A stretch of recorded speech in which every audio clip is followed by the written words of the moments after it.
రాజన్న సిరిసిల్ల జిల్లా రుద్రంగి మండలంలోని యూరియా కొరత లేదని రైతులు ఆందోళన చెందవద్దని జిల్లా assistant director of agriculture Pradeep Kumar అన్నారు.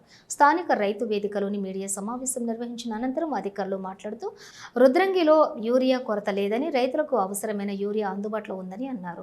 సనుగుల రుద్రంగి ప్రాథమిక వ్యవసాయ సహకార సంఘం ఆధ్వర్యంలోని ఈపీఓఎస్ యంత్రంలో ఆన్లైన్ డీడీ నంబర్ నమోదు సమయంలో కొంత సాంకేతిక లోపం ఏర్పడటంతో రైతులు వేచి ఉండటం జరిగిందని, దానిని కొన్ని న్యూస్ పేపర్లలో యూరియా కొరత ఉందని ప్రచురించడం జరిగిందని, అది వాస్తవం కాదని అన్నారు.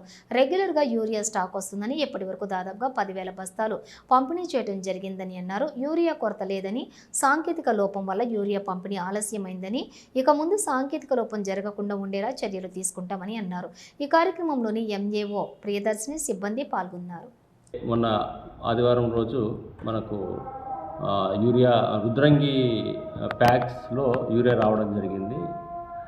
ఆ యూరియా అప్పుడు ఆ ప్యాక్స్ సెంటర్లో మనకు కొంచెం ఎక్కువ మంది రైతులు కనబడ్డట్టు కొన్ని న్యూస్ పేపర్లలో యూరియా కోసం రైతులు ఇబ్బందులు పడుతున్నట్టు రాయడం జరిగింది. ఇక్కడ ముఖ్యంగా ఏంటంటే మనకి ఇక్కడ యూరియా కొరకు ఇబ్బందులు అనేది ఏం లేదండి. మనకు యూరియా స్టాక్స్ రెగ్యులర్గా వస్తూ ఉన్నాయి. మనకు రుద్రంగి మండలం చూసినట్టయితే దాదాపు అన్ని పంటలు కలిపి 4,500 ఎకరాలు వేయడం జరిగింది. మనకు కావాల్సినది దాదాపు 9,000 సంచులకు దాదాపు 10,000 సంచులు ఇప్పటికే మనము పంచి ఉన్నాము. ఇక ముందు కూడా అన్నీ కూడా ఏమి ఇబ్బంది లేకుండా, కొరత లేకుండా రావడానికి మేము ప్లాన్ చేశాము, ఇండెంట్స్ పెట్టాము, దాని ప్రకారం వస్తూనే ఉన్నాయి. మొన్న ఆదివారం జరిగిన సంఘటన ఏంటంటే, మొన్న వచ్చిన లోడ్కి అక్నాలెడ్జ్మెంట్ నెంబర్ అనేది ఒకటి వస్తుంది. ఆ అక్నాలెడ్జ్మెంట్ సరైన నెంబరు రాకపోవడం వల్ల ఇక్కడ ప్యాక్ సీఓ ఎవరైతే ఉన్నారో వాళ్ళు మళ్ళీ మార్క్ఫెడ్ మేనేజర్ గారితో మాట్లాడి కొత్త నెంబర్ తెప్పించి యూరియా సేల్స్ స్టార్ట్ చేసేసరికి 1-2 అవర్స్ లేట్ అయింది.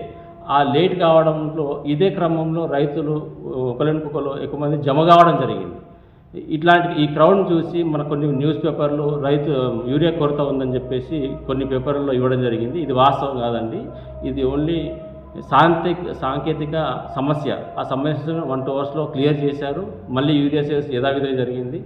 ఇట్లాంటి సంఘటనలు మళ్ళీ ఒకసారి జరగకుండా మా డిపార్ట్మెంట్ తరఫున కూడా మేము చర్యలు తీసుకుంటామని చెప్పేసి వినవి చేసుకుంటాను.